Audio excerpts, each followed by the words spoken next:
Hello guys, good morning. आज चाहिँ अङ्कलमा म राति खोलाको छेउबाट हिँड्दैछौँ।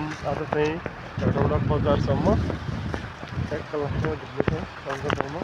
अङ्कलले चाहिँ आफ्नो सामान लिएर आउनुभएको छ अनि बजारमा बेच्नको लागि अङ्कल चाहिँ लिइराख्नु भएको छ।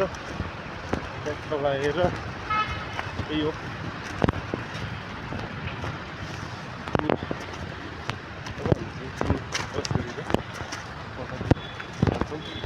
आफ्नो सामान बेच्ने अङ्कल चाहिँ जुम्लाबाट आएको आज 3 दिन भइसक्यो।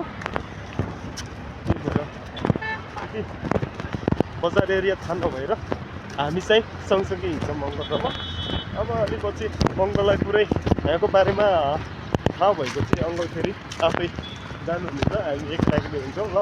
लगभग हामी 10-15 दिन चाहिँ सँगसँगै यात्रा गर्नेछौँ होइन अङ्कल? हो यात्रा लगाएर हाई अर्जुन दाइ एकछिन हाई ल।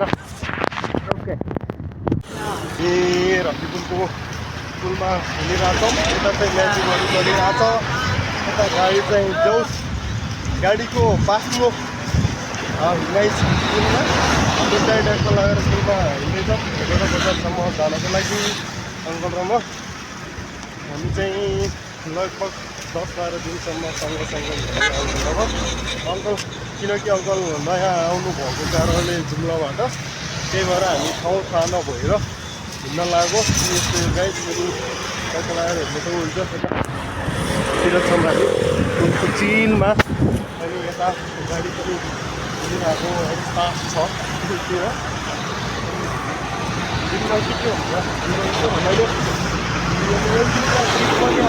यही भिडियोमा लगभग जोडिएर हामी दिनमा गीत पनि देखाउनेछौँ अङ्कल र म।